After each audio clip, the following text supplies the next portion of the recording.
Oh, it feels like ages. I feel like I've forgotten how to. I don't know. Something feels a bit odd, but I'm sure I'll just get back into the swing of it. So we're going to look at. I can hear myself. Hold on. I can hear myself. Did I say I'd forgotten how to do it? Something along those lines. I think I may start again. Hello. God bless you. Everything's under control, etc. Right. We're going to look at refuting a well-known heresy, e.g. oneness, modalism, Unitarianism kind of deal. And we're going to look specifically in respect of one verse, although if anybody does have a pen and a can-do attitude, there are far too many references in support of Trinitarianism, but I will whiz through them and I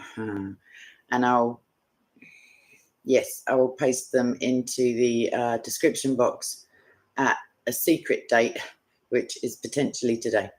So if they're not there by the time you get to see this, I don't mean you people in the live chat, then yeah, let me know, because #reasons. Let's get through it and then we'll be on the other side of it. Okay. Jesus said to him, "Have I been so long with you, and yet you have not come to know me, Philip? He who has seen me has seen the Father. How can you say, 'Show us the Father'?"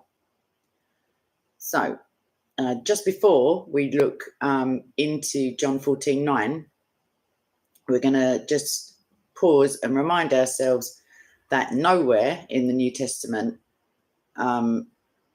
did Jesus ever say that he was the same person as the Father. There are, I am in my Father and my Father is in me, etc. But no, he never says he is the same as the Father, the same person, I should say. Nobody in the New Testament ever calls him Father. He is, of course, the Son of the Father, as it were. And that's obviously a distinction of personhood. And you can just pause and rewind once this is processed. Daniel 7:9-14, Matthew 28:19, John 1:1, Luke 10:21, John 18, John 5:17-18, John 6:38, John 10:17, John 10:30, John 17:5, 2 Corinthians 13:14, Galatians 1:3, Philippians 2:6-11, Hebrews 1:3, Hebrews 6, Hebrews 8-12, 1 John 1:3, 2 John 1:3, Revelation 5:13, and more. Right, so we've got that shopping list out of the way, as it were. So people who hold to oneness often, regularly, like clockwork, quote the passage that I read initially, and they usually bring in John 10:30 and just kind of slide right into it as if it's one long quote, as it were. It's only by taking them both out of their contexts and like sandwiching them together that those who advocate for oneness can take a modalistic kind of inference from it. So with John 10:30, Jesus never says, "I am the Father." He says, "He who has seen me has seen the Father." And therefore, the proponents of oneness are confusing his representation, as it were, of the Father. And that's clear from John 1:18, John 14:6, and Hebrews 1:3 again, with the assumption that Jesus is the Father, that Unitarians, of course, hold to. I don't know why. Anyway.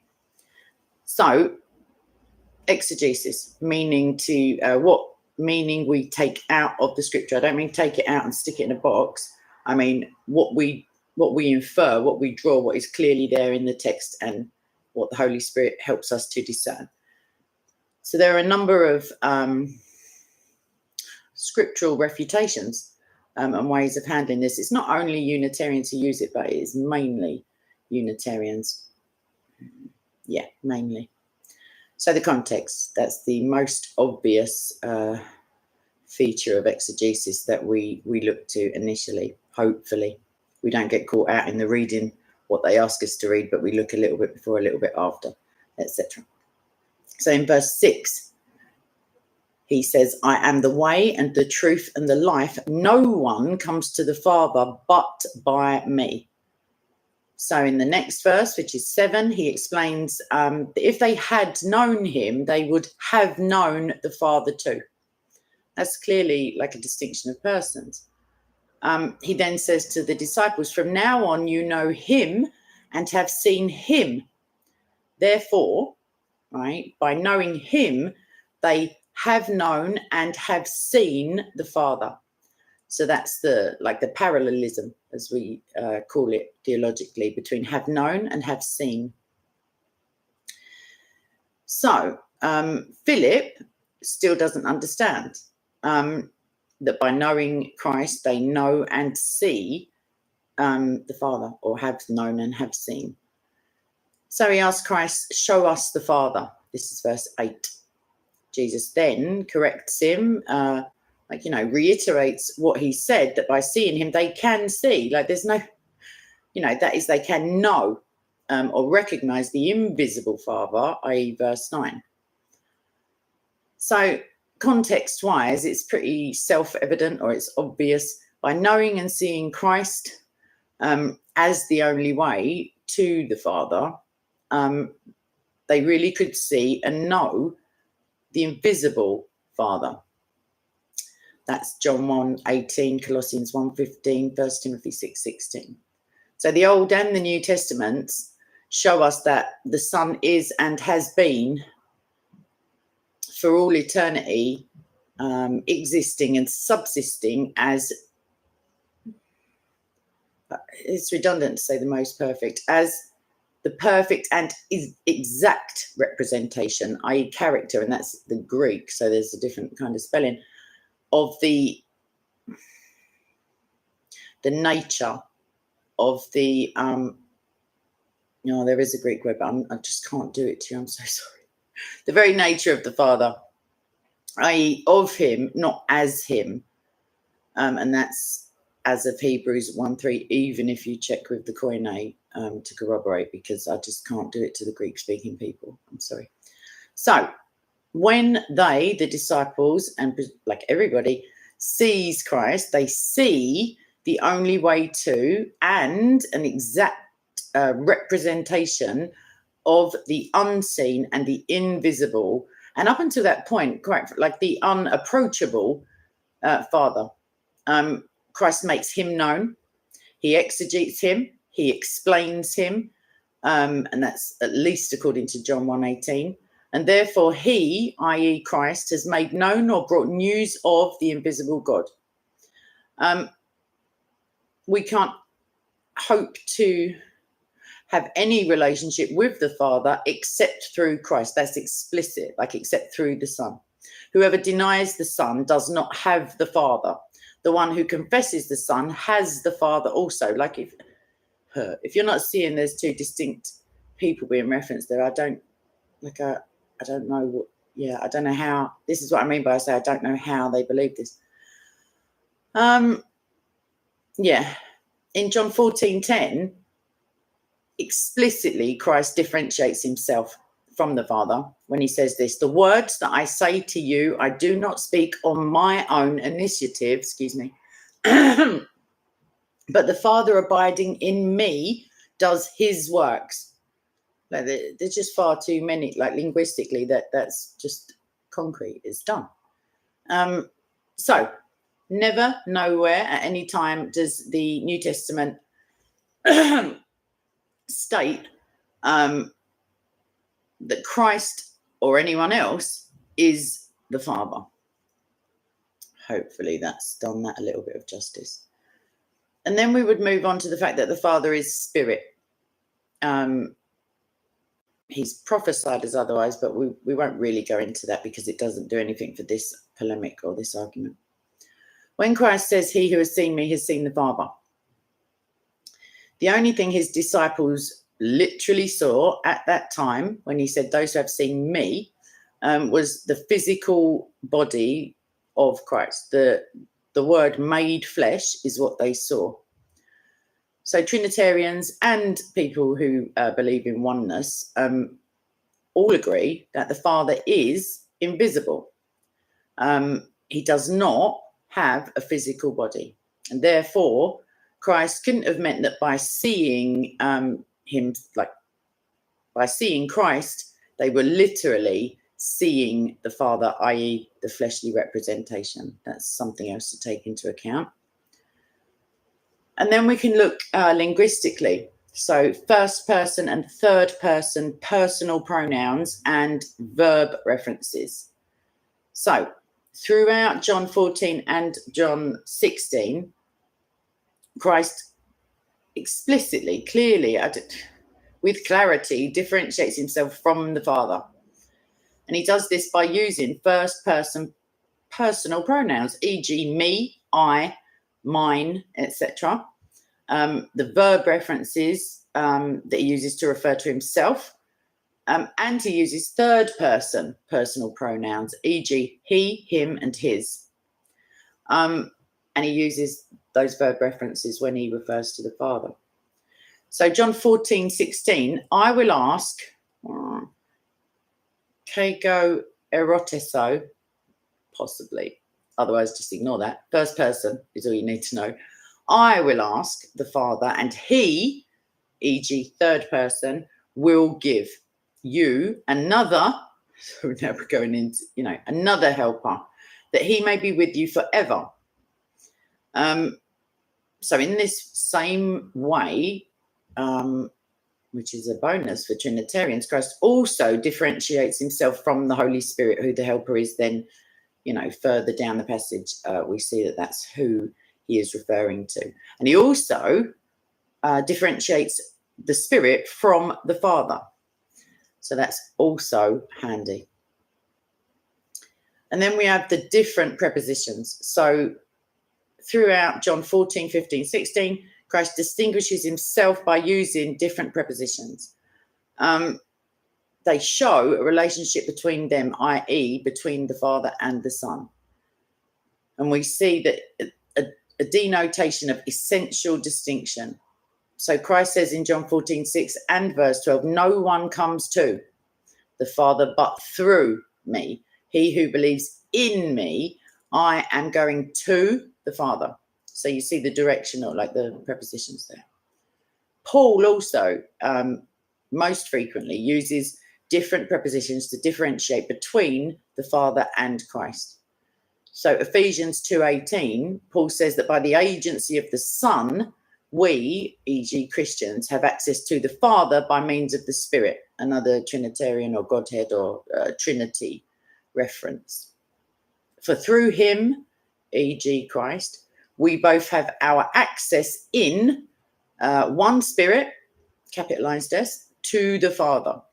So only by literally closing your eyes, sticking your fingers in your ears and going, like that's the only way that I can see that modalists can, get around those details to establish from John 14:9 any kind of modalism.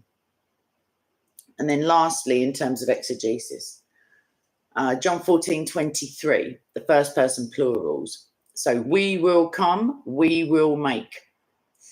And in 23 of John 14, Christ himself declares, if anyone loves me, he will keep my word, and my Father will love him. And to him we will come. I just can't do the Greek. No, I'm not doing it. And an abode with him. We will make, he says. That's like the syntax of that sentence is obviously we will make our abode with him. So, against the idea of oneness, Christ specifically used two first person plural indicative verbs, e.g. we will come and we will make. I really should read out. I feel like, I'm going to read out one of my essays soon that covers some of this. And those who do advocate for oneness just, well, they have to really just cherry pick, like just take out, especially verse 9, they just take out what fits, and then, you know, rather than context, they have pretext, which they, you know, just add modalistic, Unitarian, oneness. I would say exegesis, but it's eisegesis. It's putting into the text what's not really there. So, like, just to wrap that up a hot second. Christ is always identified as the Son, never as the Father in the New Testament. Of course, in Isaiah, a child will be born to us and he will be called Eternal Father. That, like, I can just put that to bed right now. He will be called God. Like, that's the long and the short of that. No one in the New Testament ever addresses him as Father or addresses him as the Holy Spirit. In fact, the Holy Spirit and the Spirit of Christ are both referenced in Romans 8:9 within the same passage. So another distinction and a differentiation. Christ himself never referred to himself as the Father. He also never referred to himself as the Holy Spirit. He primarily, more often than not, 80 times in fact, referred to himself as the Son of Man, which goes back to Daniel 7. Have I done a video about that? No, but I've done the assignment on it, so stay tuned as well. Yeah, Son of Man is his most used title for himself. So in John 14:9, Christ expresses and like declares to his disciples that he is the only way, and therefore he is a representation of the Father. We see also that, I can't think of the verse off the top of my head, but he is the image of the unseen. It pleased the Father that the fullness of the Godhead reside in him bodily. But that's a different story. They could see, e.g., I mean, the eyes of the heart, as it were, are referenced also, but they can see, i.e., they can know who the Father is through Christ, through his word. Like I don't know, it just makes sense to me. And because of the hypostatic union, because Christ is presented as both God and man, the image and the perfect representation of the Father, i.e. John 1:18 and Hebrews 1:3, like, is there before them. And that, I think, is right. Yeah, it was, I don't know, Philip's, it's good for us. Let's put it that way. So before he was incarnate, in his eternal pre-Christ, pre-incarnate form, he had eternal communion and glory with the Father. So the Son is clearly presented as a high priest, a divine priest, who reveals through his very existence and obviously through his words and his like miracles and his teachings, he reveals fully the Father to mankind. He's the one and only mediator. Full stop. Don't let me get started on anything like that. Between man and God, i.e. the Father, because that's another confusing thing that is taken out of like context somewhat. So the pretext of John 14:9 that is used by oneness is based on pre-existing unipersonal assumptions on their part, which actually nullify Christ's own words when he says, if I alone testify about myself, my testimony is not true. There is another, e.g., other than the one himself of whom he is speaking, who testifies of me. And I know that the testimony which he gives about me is true. And that's speaking about the Father. That's one of the most clear distinctions. And if, like I say, you have to ignore that. You have to you have to have a very teensy Bible with I don't know, 7 or 8 passages in it, copy pasted, maybe on, I don't know. Anyway, who is the liar except the one who denies that Jesus is the Christ? This is the Antichrist, the one who denies the Father and the Son. So by denying that Jesus is Christ, you are denying both the Father and the Son, says 1 John 2:22. It then goes on in verse 23 to say, whoever denies the Son does not have the Father. The one who confesses the Son has the Father also. And I believe, well, I just believe, I could have stopped that sentence there, but I believe that's, yeah, you just confess him, as believe in your heart that God raised him from the dead, confess with your mouth, and boom, kind of thing. I don't know, that's not quite the translation, but it's the one I'm going with. So stick it in pipes. And yeah, that's that. So I'm back in the room. All right. Any questions? Obviously, I'm here. It's good to see you. I could see you like scooting past when I was looking at the notes. I feel like maybe my assignments, I did one of my metaphysics ones once, and I could feel the energy draining out of the live chat. But I might, you're right, Mr. Brown. I might give like a formal warning, as it were, and then do it anyway pretty soon. Because why not? That's what I ask myself. I don't hear any answer. So, I don't know what to say. That's it. When I say any questions, looking at you, Mr. Brown, I don't mean any questions, like as in the, speed of light or anything. Like any questions vaguely on oneness and twisting of the scriptures, etc. Nice, Jeff. I like that kind of thing. When it comes down to it, it is pretty important. I know that Muslims are keen on, explaining the significance of the Arabic, which is kind of fair enough, unless it's blatantly denying like Muslim scholarship interpretation. However, like to go to the Greek is, it makes sense. The topic was, Mr. Brown, refuting oneness, i.e. Unitarians, like modalistic kind of people, when they use John 14:9 to try to say that Christ is the Father. And then they're just on their own, basically, standing there dribbling. I'm joking. I didn't say that. I kind of did, but yeah. Yeah, it would be, Jeff. Oh, go on then, whatever. Just talk to me, people, because, oh, no, I might get a snappy video out of it. She said, not hopefully. All right, Tommy Noble. Good one. And I think I've broken my thumb or severely sprained it. So basically, I look very positive quite often. Yeah. Anyway, the angel of the Lord, the angel of Yahweh, is seen a few times in the Old Testament, not to be confused with the angel of the Lord who appeared. No, sorry, an angel of the Lord rather appeared. I think it's in Luke.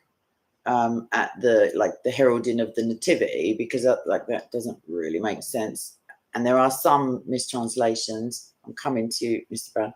So the angel of Yahweh, there are many instances, and Tommy, I've done a video. If you look on this channel for Trinity in the Old Testament,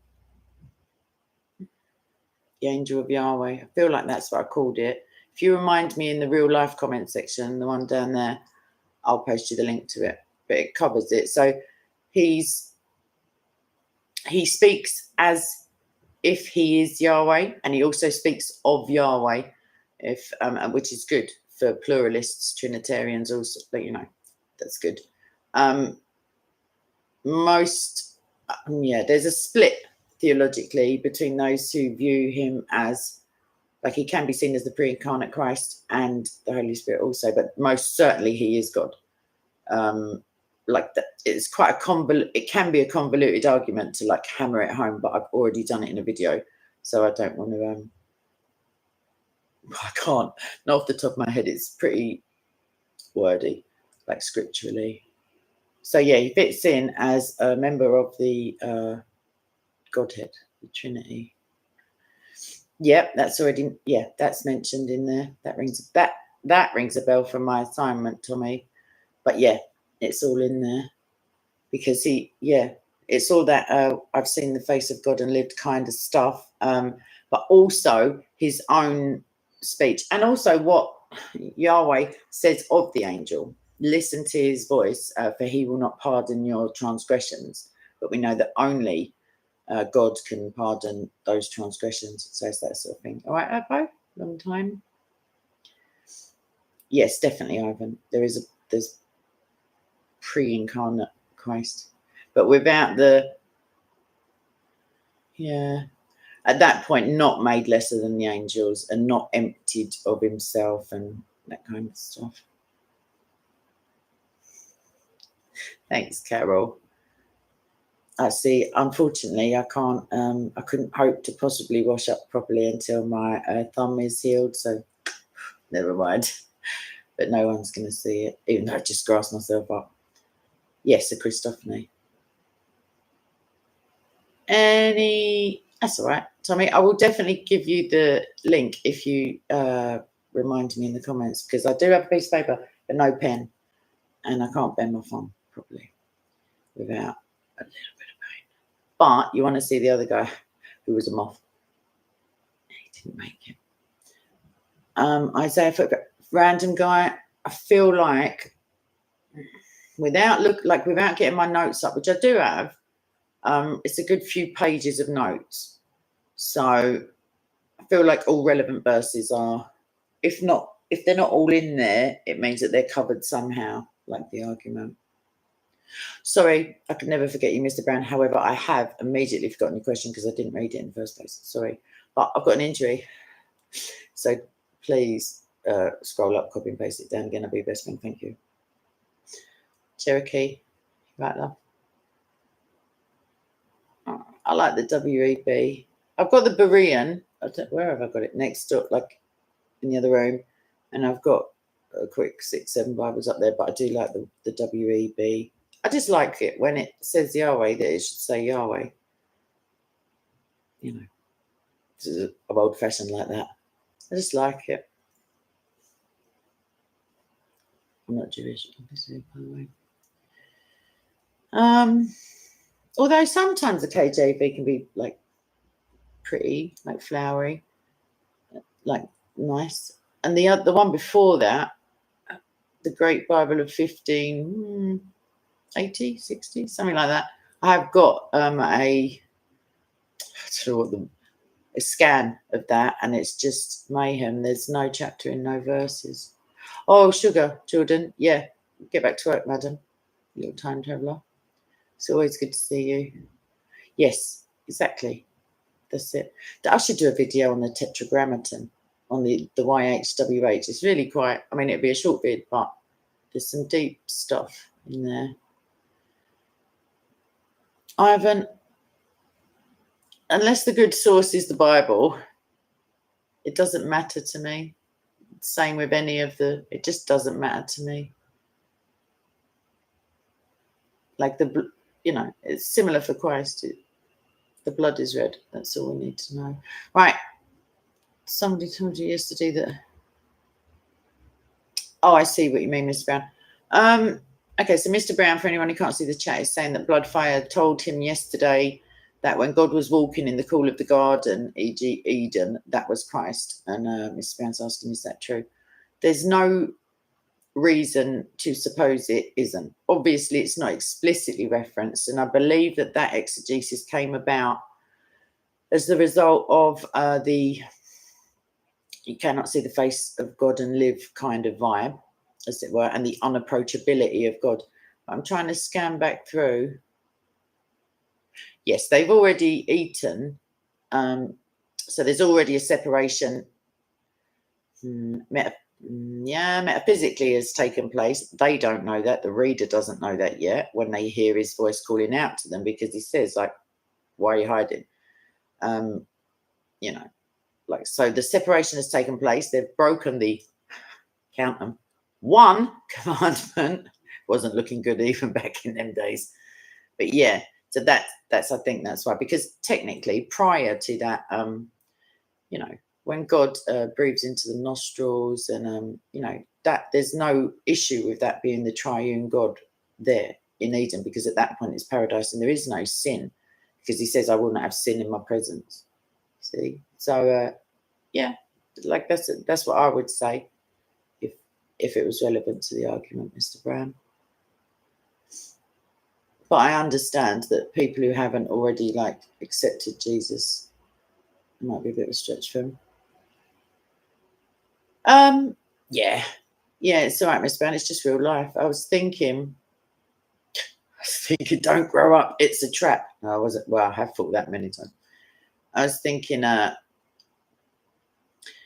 I was a kid, it seemed to me that people only died like probably once every, I don't know, 5 years or something. I'm not sure if it's because you know more people, as it must be, obviously. But even within my family, like I've been having to deal with some like legal affairs because of the death of a family member.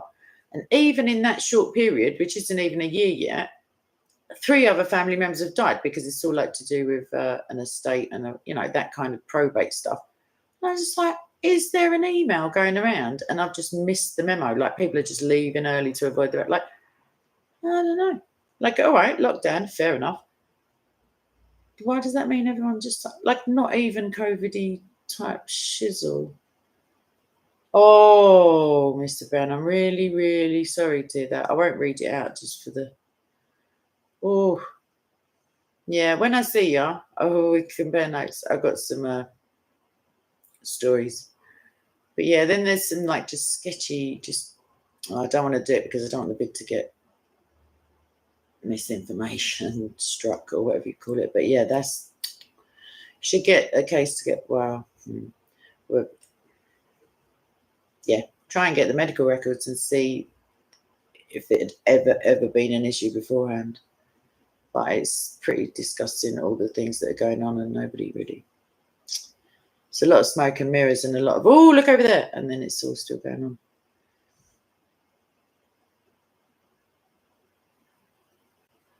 Yeah, Ivan, I think you may be watching TV shows about London. There's not a lot of police on the streets of London. I was in an area of East London, I don't know, maybe a week ago, 10 days ago. And there were 3 police, like at Speaker's Corner, it's like an anomaly because it's, it's a royal park. But anyway, I was in this regular area. No, it's not a rich area or anything like that. And there were 3 policemen in uniform on foot. I say policemen, I think one was a woman. Either way, people were stopping, like gulping. Not because they're thinking, oh, has there been a crime? They're just like, they've got legs. You only see them in cars. Like you only see them in meat wagons, really. You see some sort of the plastic ones, like the community safety enforcement, something. They're not real ones, but you very, very rarely see old Bill on foot. Just doesn't happen anymore. It's bizarre. Like, or you do like outside Parliament, for example, like where important people go, but not just for run of the mill like plebs, as it were. Yeah, it was enough that I was even thinking, oh, I haven't seen that in ages. It just is like a little bit of nostalgia. And nostalgia isn't what it used to be. I can do that. Right. Yes, the stormtroopers, Sunny Sparkles. Yeah, it's about that. And they're allowed to have like I think semi-automatic machine gun type efforts when they're protecting important people. Oh, I do. No, Ivan, I know what you mean, but Busker attends all like demonstrations and rallies and protests and all that stuff. So yeah, the police there are visible because for one, there's going to be usually a camera there, and they've got to have a visible presence when they're, when there's maybe some old women protesting about knitting patterns or whatever. You've got to come out in force. But yeah. Sorry, random guy. Have I ignored you accidentally? Is that never mind for me? Sorry if that's true. Yeah, I got carried away with the bad news and the Star Wars references. But yeah, if there's anything I can do, Miss Fan, I have no idea what that could be, but hit me with it. If you're there Sunday, I will be there Sunday. I just I got a chance to see my daughter this week, and then even though I said to her, I'm definitely going to Speaker's Corner, like all that stuff, it just turned into a yeah mom sort of event. But it was good to see her actually. So right, I will definitely be editing this bit out, or maybe I'll just leave this here and edit it and stick it on the other channel for the actual people who just care about refuting oneness. But yeah. Right, last orders, gentlemen, because it ain't going to be a snappy video. Oh, she tried to pick it up with the wrong hand. Bad. You don't realise what you've got. This is true in all areas of life. You don't realise what you've got until you haven't got it. That includes the use of your limbs, like just anything. You know, like if you pull a muscle, you realise how many times a day you use that muscle or anything, friends, family, like you don't realise until it's not there. And it's so bizarre because the human brain is like capable of grasping like really complex metaphysical constructs, and then you can't remember, like it's so bizarre. Like intellectually you can know it.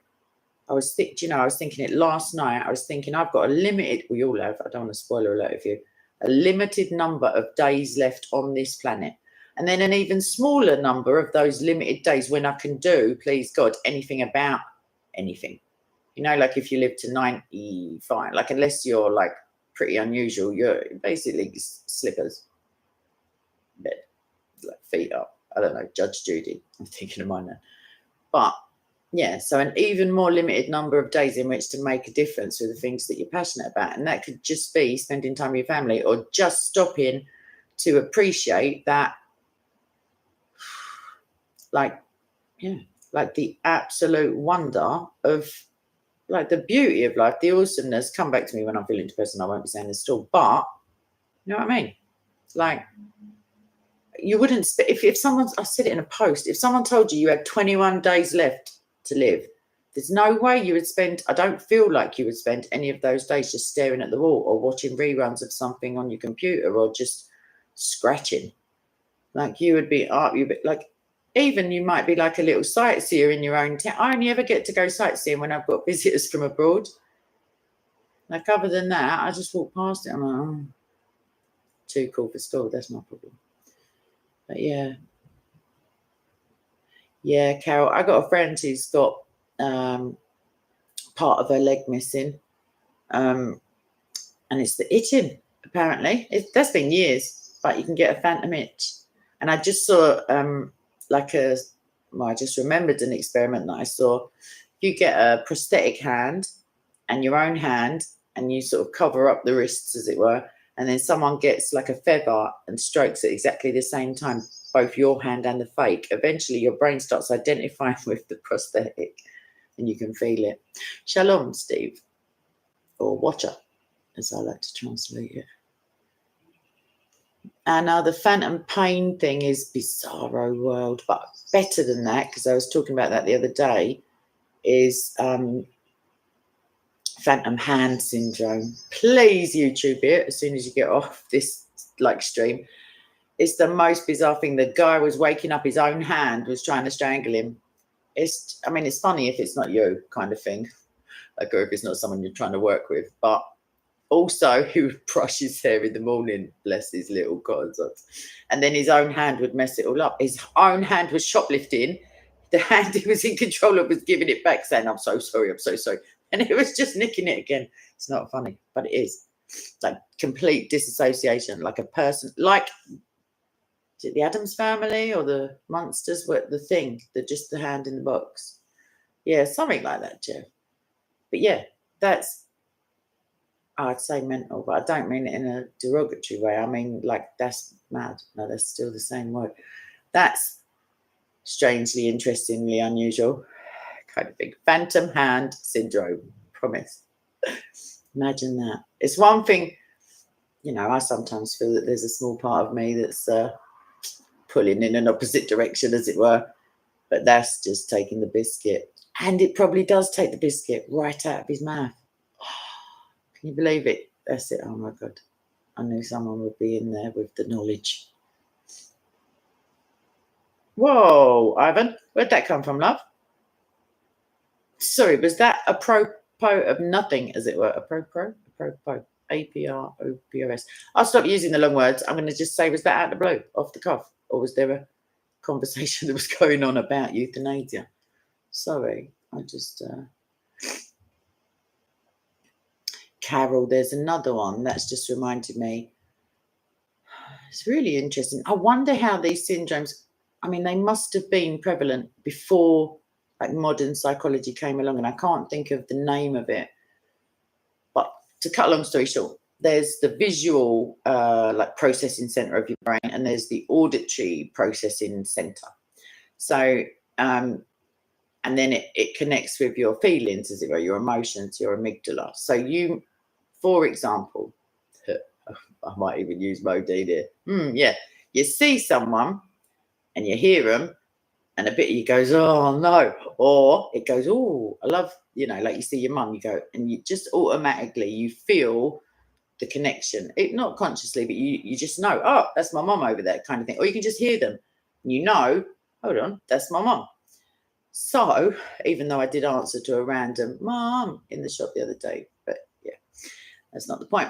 The point is that there's some damage that can occur to the visual cortex that takes the information from the retina, you know, flips it around, puts it into the like the recognition software. I don't know. This is the long and short of it. They wake up in the morning and it's a repeated phenomenon. They wake up, they look to the left or the right, they see their partner, husband, wife, I don't know who they are, like random. Can't be random. They have to know them. And they don't visually recognize them. And this is the mad bit. Mostly they assume, so they see them, but they don't get the connecting feeling that's attached. And their brain then automatically, a bit premature to my mind, says it's an alien, it's an actor, it's a doppelganger, it's not my anyone, whoever it's supposed to be, it's not my one, it's a fake one. And they can attack them, they can get really distressed, and you know, like as you would if you woke up and there's just a fake your mum in the kitchen doing breakfast or whatever. This is the more interesting part to my mind, which is a bit weird, I must admit. My mind, I mean, is that if they take them out of the physical proximity to the person and put them on the phone to them, they will know it's the real one because they're here, like their auditory processing is still intact. So it's just the seeing them. But I start thinking about, well, sometimes in the night these things like cross my mind, and yeah, body snatchers. And I feel like, what did they do in medieval times apart from burn them? Like, I mean, it was the most popular way of like just dispatching with people. But there's some, like, there's even myths and legends like changelings. So unfortunately, this was most probably used like with you know, severely handicapped babies and stuff. But people would confidently and like assuredly assert that their baby had been swapped for a different one in the night. And I don't know whether that was to do with the syndrome that I can't think of. The thing that I was just explaining, or because they just did, but they were just because they now assumed it was like an elf or gremlin, goblin. It's Ireland, like in mythology wise. Yeah, they just like dash them on the fire, whatever. I don't know, like kill them. But yeah, but Mr. Brand, this is like, we're talking like, I don't know, 1600s, 1500s foot. Like, I don't mean like intentional. Do you know what I mean? Like, I mean, they just go, I don't know, the baby develops some sort of physical deformity or disability. Progeria, imagine that. The one where they look really, really prematurely old. They'd just be straight out on the bonfire, as it were. But I do find all of this stuff interesting. Really do. I mean, it's no surprise because it's what I also find theology interesting. Oh yeah, back to phantom pain or false pain or whatever it is.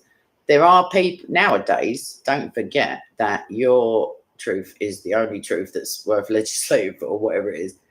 Whatever you say must be true, even if you identify as a toaster. I don't know, someone's got to bring the bread round.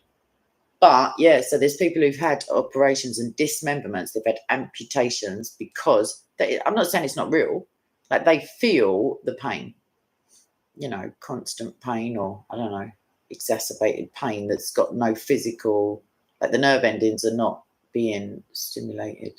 It really is, Anna. Imagine this, the human brain, you can be hypnotized to bite into a raw onion. Now think about the taste, the texture, the smell, and your brain can be programmed to taste and believe that you're biting into a cherry or a strawberry. Right? That's how strong your mind is. That's why we have to take our thoughts captive. Like, it's not all when this music plays you think you're a chicken or you're Elvis or you're an alien Elvis and you're speaking Martian. Like, hypnosis it can be really... Mr. Brad, I'm so glad. I'm going to make a video about this because I feel like, when you feel like the top 2% of the IQ bandwidth just on that question. I know what woman is. Easy peasy. I mean, I'll try and string it out to 30 seconds when I make the vid, but I feel like it's like the Emperor's New Clothes. That's exactly what it is. Everyone's scared to shout out, he's buck naked. And Ricky Gervais, I thought that was hilarious when he said, he was saying, he said, I love women, especially the ones with testicles, or these old lot with like ovaries. I love new women. And then he said, and then you got these people who say, no, you have to have a uterus to be a woman, the bigots. And he's sort of doing like it, playing out, what the conversation between them is. And he says, well, that's his female voice. He says, well, it's not a woman. And we don't want them in our, I don't know, changing rooms. He says, why not, you bigot? He's like, well, he might rape us. Sorry. And Ricky Gervais says, she might rape you, you bigot. And it's just cracked me up. Like, it's just silly. And now, obviously, he's being tarnished. It's not that much of an insult, but now apparently he's a poster boy for the far right. I know. I literally heard duh, duh, duh in my head then, because can you imagine people running about nonsense kids, but your political views are supposedly the most important thing about you. Just a joke. Sorry, I just killed my own little laugh then because I just got serious and thought, all right, Jim, what a load of old shiz. You can't even say balls to it because that's probably hate speech for people who want balls but haven't got balls. I feel like these people need some real problems. I'm not wishing real problems on them, but you got to have a lot of time on your hands to be saying that it's transphobic to say that only women have a womb. Get a grip. Have a look out the window. Something like that. And yen. Jeff, I think I've got the tail end. I don't even know. Oh, no, it's definitely an onion. If you're talking London. Also, Deuteronomy 23:1 is something you could pull out the bag, as it were. Any man who crushes his stones, I feel like that's a bit of a nod and a wink, or severs his privy member, we're going to go with the KJV, even though they mean penis, will not enter into the assembly of God. I mean, just for that reason alone, have a little think about it. Like the couple of years counselling and the, I don't know, little slap in the face and whatever. If you want to do it, not you people, not you personally, but I literally got no issue with people having gender reassignment and stuff like that, or if they've got gender dysphoria, I've got sympathy. But I can't be corralled into joining you in your mental illness. Whatever mental illness you've got going on, I've got enough of my own stuff going on. You wouldn't do it with a schizophrenic. You wouldn't validate the delusions. You just wouldn't do it because it's not fair. It's not professional and it's not helpful. So why would you declassify gender dysphoria? I don't understand it, other than a massive global antichrist agenda, obviously. But other than that, I don't get it. Because the suicide rates are so similar, pre and post-op. And why would the suicide rates be so much higher if it's not a disorder? Let's put it nicely, because mental illness does sound a bit that kind of, I don't know what that noise meant, but it meant dun, dun, dun, that one. Anyway, I don't know where this vid's gone, this question and answers, but yeah. Cherokee, it should be. When you move to my country, we shall start a gentleman's club and we shall call it exactly that. That is what we shall do. It's on my list of imaginary plans. It isn't yet, but I'm going to write it down.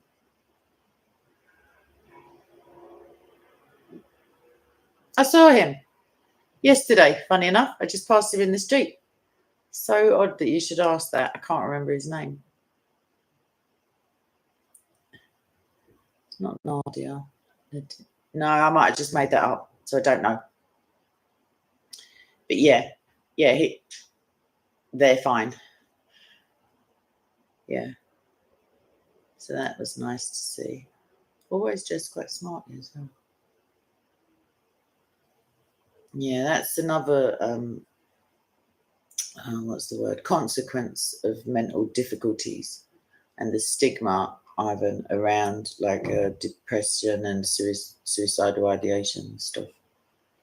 It's really, it's a shame because we've all got time and taxpayers' money to spend on gender real. Yeah, take it out of your own pocket if your skirt has pockets in it, kind of thing. Know what I mean? Anyway, yeah, I don't mind it, Jeff. I seriously don't mind who denies their own reality. Deny mine if you really feel like it, but I'm not getting involved. Nah. No, I'm old-fashioned like that. Like just years and years and years of visually identifying men by like Adam's apple, penises. It depends what kind of party it is, obviously, but just like a broader shoulders, I don't know, narrower hips. Now everyone's meant to just no, I ain't doing it. I'm not doing it. No one's asked me to do it. Well, they have actually. People who menstruate. Do you know what that is? That's a woman, in case you're not up with the Orwellian correct speech. Exactly, Jeff. Exactamundo. Anywho. Any more? We're up to 52 mins, but it will be far shorter.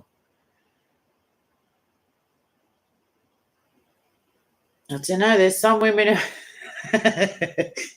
Jeff, technically, if you want to get carried away, like Facebook's got 72, but there are 3, as in like hermaphroditism. I don't think I pronounced that properly.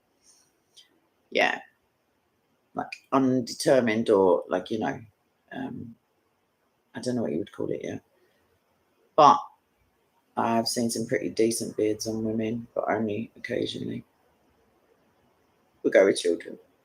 Although, if you're a migrant and you rock up with 20 snat and an iPhone and a big massive beard, but no teeth for the dental records, and no paperwork, you can confidently identify as a 12-year-old or whatever, and they're just like, sweet, and which hotel do you want? I like a fruit armour. You know where you are with fruit. Anna, I think it's absolute madness. I think they've got, they took the word women out of cervical smear test literature, cervical cancer prevention literature. Because I tell you what's more important than preventing women developing full-scale cervical cancer, obviously, it's the feelings of men who would like to be women. And while I'm on the subject, I'm turning to my dad. While I'm on the subject, transgender people, more than anybody, the first wave or the old school, because nowadays who knows what these nutters are all about. But the original transgender people who paved the way for the other LGBTQP3POC/2 oneness, one love, one body, spirit, pedo nonsense. I'll take the pedo off. I already did the P. The point is, the original transgender people definitely affirm there are genders. There is such a thing as a woman, because you can imagine him going, hold on, that's what I want to be. How can you go for counselling and say you identify as a woman, as a man, when some new age transgender person is going to pop up and go, you hate speech, preacher, blah, blah, blah. There's definitely such a thing as a woman, because men with gender dysphoria would like to become women or be identified as women. I don't mind if they get to be identified, but not on a birth certificate, not on a passport. Let's not get carried away. We've gone well past Sodom and Gomorrah, Mr. Brown. I mean, I'm not dismissing like they're, but that was only that was adults for a start. All right, Chad. Yeah, I'm getting there. Thank you. Yeah, Sodom and Gomorrah. I mean, we make them look like basically weekend amateurs, out on the lash. Yeah, because they are legion. Yeah. There's definitely an antichrist like vibe. Anything that the Bible stands for is you can just safely assume that somewhere it's being posited as hateful, Mr. Brown. Just anything. Monogamy, don't murder people, children. Like if you harm a child, you'd be better off with a big stone around your neck dashed in the water. That kind of thing. Who knew? Oh no, let's give them hormone treatment that can't really be reversed. Oh my gosh, America, you freaks! Not you people. But yeah, there was a woman who wanted to put her, I think it was 6. It's not even the 6. Oh, anyway, the little boy up for gender reassignment or hormone because obviously at 6, my daughter was still thought like George from Peppa Pig was living down the side of the sofa, around like a bit younger than that. I didn't call the farm to come and get him. Anyway, so she's saying the father's going absolutely garrity, like beside himself, taking her to court and everything. The little boy said, "No, you're all right, Mum." I don't know how he said it. He said, "No, thank you. Don't really want to be a girl. Lots of love, thanks." And the judge upheld it and said, "No, you crack on your mental illness." No, he didn't call it that. But yeah.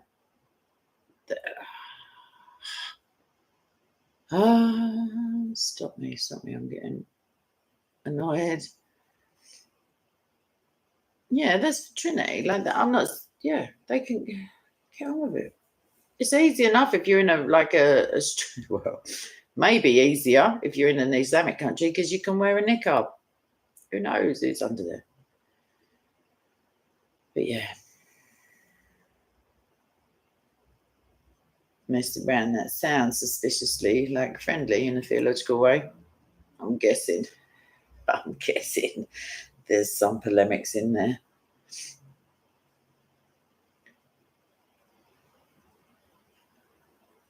I'd say I'll have a look, but my watch later list is getting to be a joke now. This is how I thin it out now to get it back under 200 videos.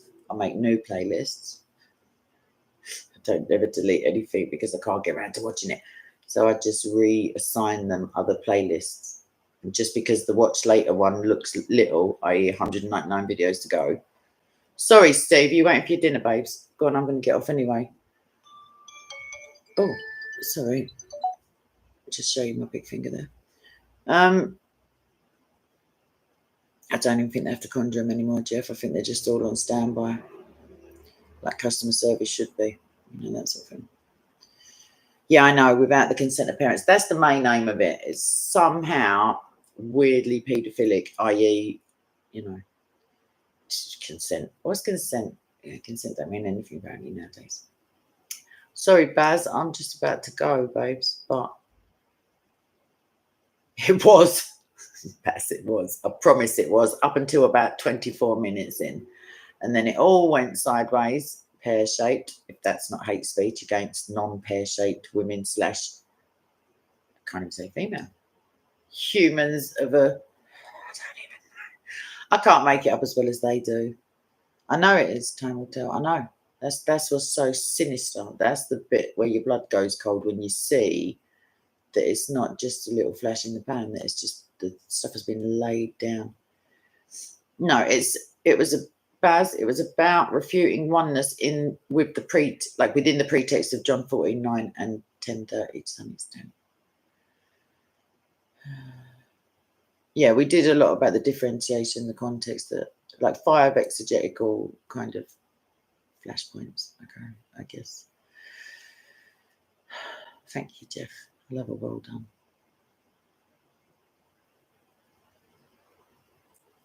I don't know, Amra Good. I don't know about the context of what he's saying.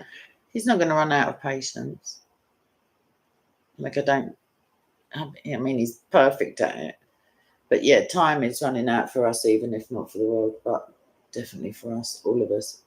That's the cheerful kind of girl I am. I say cheerful, I mean person who menstruates. Cheerful person who menstruates. That is an oxymoronic statement, if ever there was one. So let me just check this one out. Steve's starving. Cherokee's got the kettle on. My drink's nearly finished. And I can't bend me thumb. Apart from that, everything's rosy in the garden.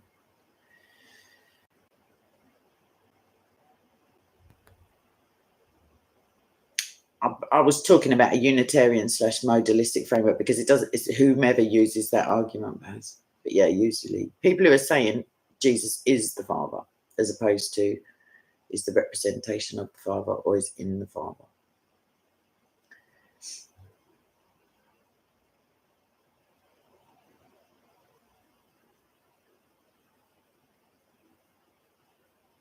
Mr. Brown, I don't think I know enough about it.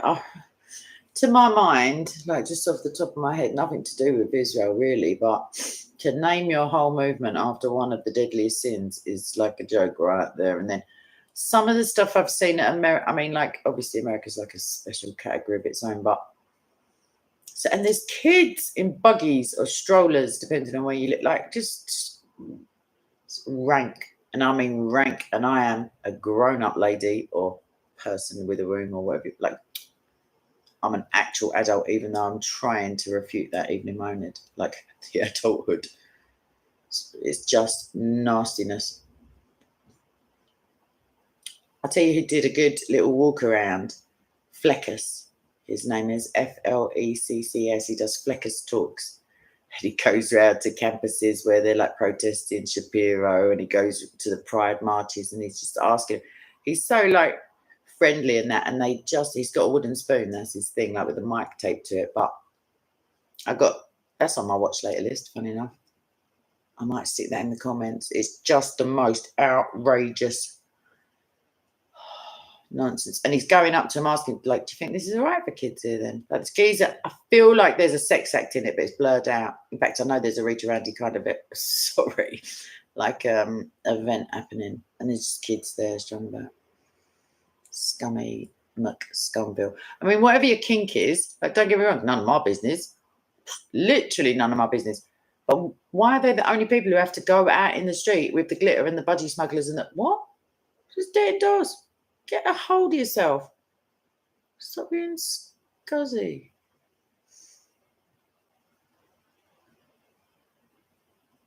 No, I didn't. Time will tell, but that sounds about right. Just,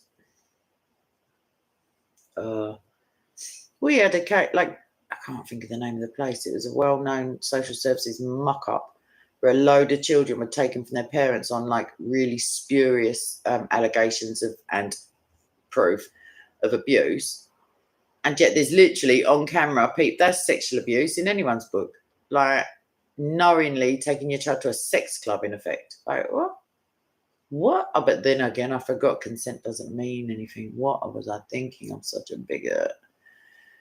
I know, since Brett Kavanaugh came in, Jeff, like, it's all just gone a bit. I mean, just the madness that surrounded that circus, just trying to protect the abortion law, like just because he was a Catholic. That was embarrassing. That whole thing.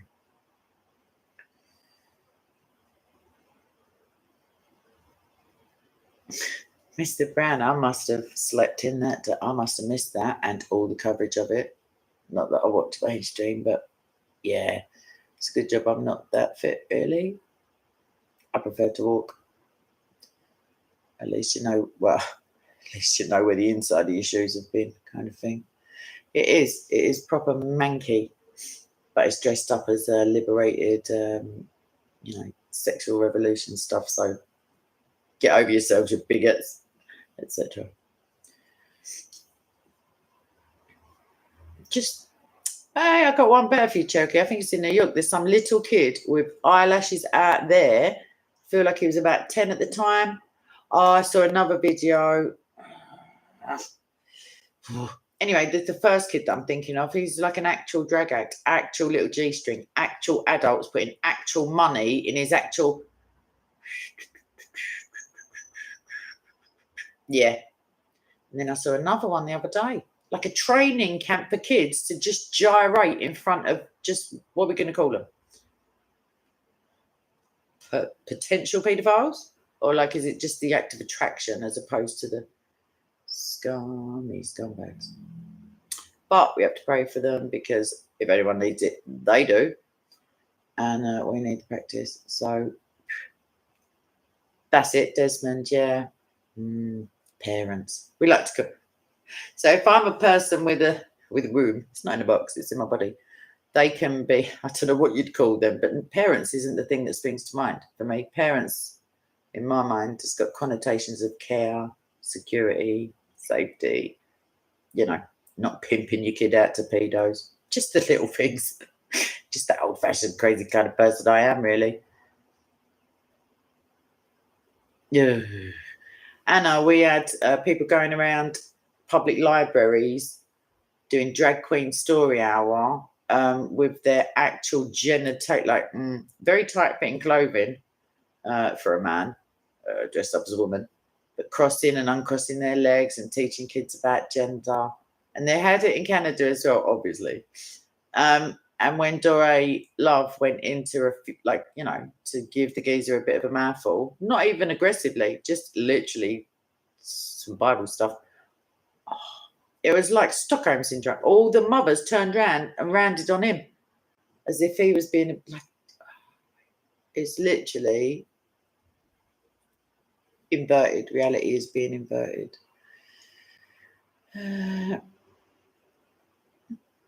Right, let me.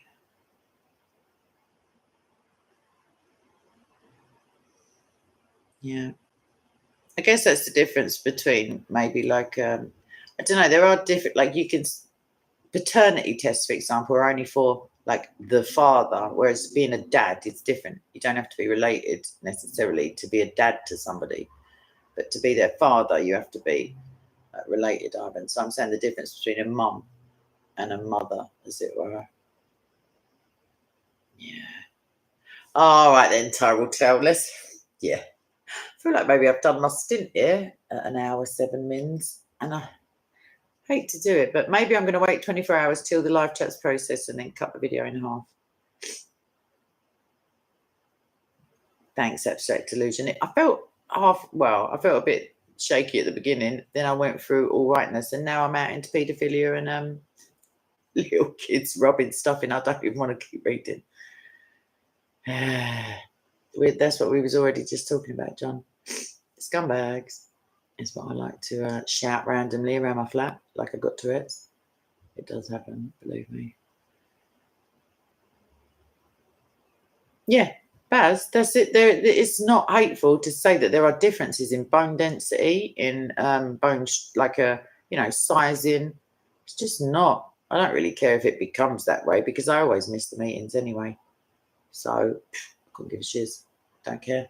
Just not interested. Not when there's important things like statues getting pulled. They just want to rub out any evidence of the past so they can repeat it all again quicker. That's literally it. Got Winston Churchill, who literally fought the fascists, and then you've got Antifa, who are literally fascists but pretending to be anti-fascist, trying to be it'd make your head hurt if you. It's like the plot line to some really, really long, in my case, film. Oh, don't. Maybe I'll get that clip out. But Fleckus, yeah, if you just look for Fleckus, he seems like a nice guy. He's just he's more patient than I ever could be. But he manages to get him to say the most stupid things, like just by asking questions. It's a gift. It's a gift. No, I saw that comment, Ivan. That's why I did the distinguish, between mother and mother. Yeah.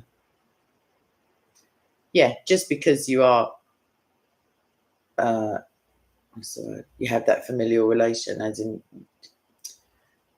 that's why women actually who abuse children or kill children get much more severe sentencing, because of gender roles within society, because we expect and assume that women won't do those things, because girls are nurtured in a way and naturally less, I don't know, less recourse to physical, like, aggression, as it were. But yeah, it's not necessarily the case, unfortunately. And also a lot of postpartum depression goes undiagnosed, and that can really, like, drive women pretty cuckoo. I'm not scared, abstract delusion. I have no phobias in the Islamo-homo area. I have the spider-o, if that's even a thing, insecto. I don't know. I don't like them, but I mean, they don't pay any rent, so I don't see why they should be in my house. Rodney, like, take a nap nowadays and it can all change, the political landscape. All the words get changed around again. You still can't say retard as far as I know, but yeah. Oh no, 100% there are female paedophiles and child killers. No, definitely, Jonathan. It's just that they're more unusual statistically. But then again, female criminals are more statistically unusual and not necessarily convicted, because women are convicted far quicker with less leniency than men. And they lose a lot more from custodial sentences. Like, that's just a fact, because oftentimes those women are like have children and a place, say, and they will lose those. Whereas a man on a shorter sentence, for potentially a more violent crime, will be just in and out. And it, I'm not saying prison isn't quite tough for both of them, really. But then don't forget that in this country, we put a transgender, I don't know which way around it was, a geezer in a women's prison and a rapist, because otherwise, what's the point? Go big or go home. You will never guess what happened. They couldn't believe it anyway. He only raped someone while he was in that women's prison. I know. You're like, never would have seen that coming. Except obvious as the nose on his face. Let's say that. Evening, East London. You all right? I just feel a bit Wiltshire. Don't know why. I'm all right, thanks, Raw. Gotta be, ain't ya? Really, life is too short, but it is. Yeah. If everyone could just not die, that would be great. Probably a bit busy on the tube, obviously, but yeah, just people who I know. That would be lovely. Thank you.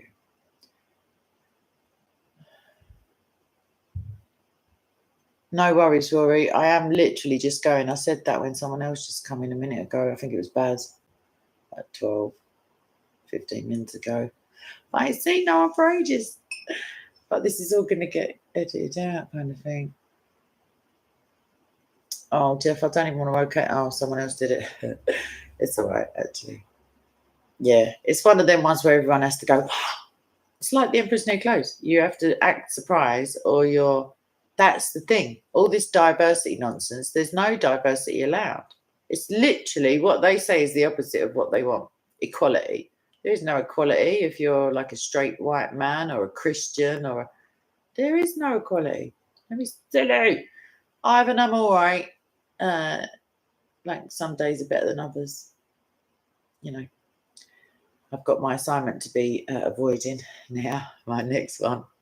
Working on. So yeah, I may be doing more streams. Do you know what? Abstract delusion. I think someone at the top of that shizzle heap, they see it. They see it. Like the irony of taking money from Soros for open, open borders or open society foundation, whatever that is, when he said his happy time was rounding up Jews as a Jew in the Second World War. You're like, what? Just madness. It is absolute madness. And if you start thinking that everything is like, that's usually what mad people think, that everyone else is mad. You know, that kind of vibe. What I take solace in, apart from Jesus, obviously, and that stuff, is that if you would have told someone in a pub in East London 50 years ago that they could get nicked for saying that a geezer's a geezer, which means a man is a man for anyone who's not from London, they would have just laughed you out the pub. So please God, like, if we've got 50 left on the planet, which I'm assuming we do because of some of the prophecies, yeah, hopefully the point about revolutions is they revolve around, they come around again. So hopefully what is cultural becomes countercultural. Not hopefully, that is what happens. And then potentially 2 generations later, nobody wants to be like their grandparents, as it were. So maybe, you know, it's just all, it's most right left stuff is smoke and mirrors anyway, not the essentials, like not the, you know, common decency. It's not that common though.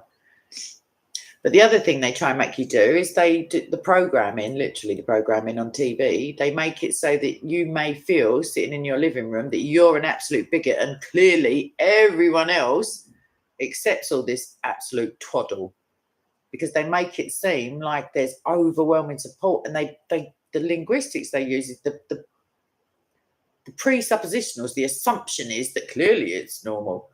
Well, the word normal shouldn't be allowed either, because it implies that there's such a thing as abnormal.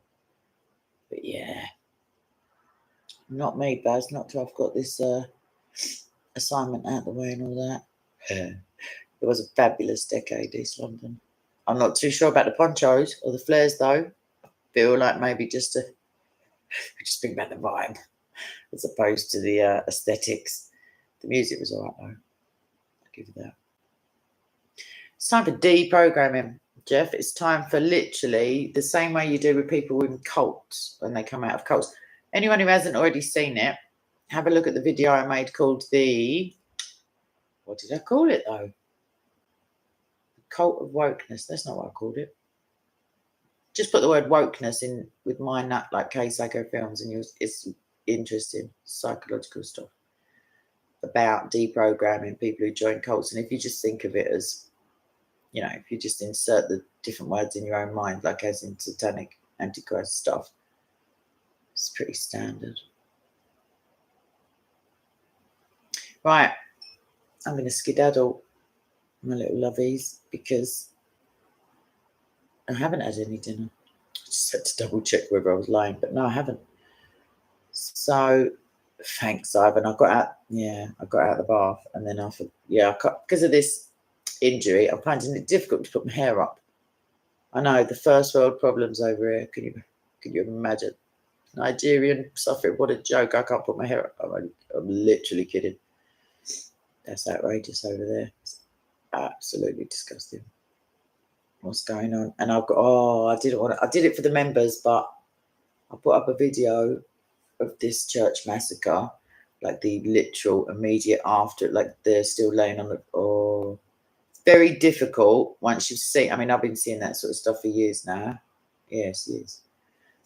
But once you've seen it, and then someone like the guy at Speaker's Corner who said to me, "You can't talk about Nigeria and stuff, and you've never been there." This is the level of retard that we got there. Oh, yeah. Once you've seen it, you can't unsee it. I know it was, John. It's just naughty. Really, really bad. But yeah, that first picture I saw that just never left me, and that was a still image. Nice. I will do, Rory. I will do. If you get a discount, they do some nice stuff. Okay. I've got to go because I have to pretend to do uni work. I don't mean pretend to you lot. I mean pretend to myself. I have to actually open the Word document. That always helps instead of planning it in your brain and then forgetting it. And I have to do some research. Fulani. I don't think the Fulani ever stopped about being at it again. All right, Islamo realist. Yeah, I feel like maybe they have a tea break every now and again. But at least mainly they've stopped being called herdsmen. They're just random. We're just herding some sheep. Oh, hang on a minute. No, we're doing a massacre. Right. Yeah, they're militants, most certainly. Anyway, thank you, Ivan. I'm going to take that as he beat me to it. He literally said, press the button. Okay, I've pressed the button. What of it? No, I'm joking. All right, it was lovely seeing your little names and your pictures and your stuffs. And if you haven't already, have a look at AP's little cartoon, episode 1. That just made me smile. Yeah, do that. Subscribe, press the button, click the thing. Be grateful for what God's given you. If you feel like he hasn't given you it yet, like ask Jesus into your life, that sort of thing. Make sure you've forgiven everyone before you ask for stuff in Jesus' name, because you have to let go of unforgiveness. one of the verses. I can't think which one it is. But yeah, if God can forgive you, who are you to hold a grudge? It doesn't mean you let them do it again. You haven't got to forget it. You've just got to forgive it. Okay.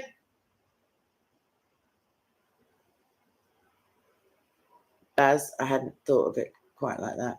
But yeah, I agree. Okay. I've got to press the button. I've got to. He's given me a lot too, Jeff. Abundance, you could call it, a cornucopia of grace. Definitely unmerited as well. Thanks, and a banana. I'm sure he'd appreciate that. You can drop him a comment saying I sent you there. That will really cheer him up. I can't, Jeff. I've got an almost empty glass and a hurty thumb and a note from my mum. Joking. But no, I do have to eat food because otherwise it's late-ish to be doing dinner in England. And I was up at Muslim o'clock, basically. I was up at, there was a 5 in the hour column. So, yeah. Right. See you all later. I'm going to press it. It's not an idle threat. I'm actually going to do it. All right. Lots of love. God bless you all. And please, God, I'll see you tomorrow/soon. All right. Laters. Bye.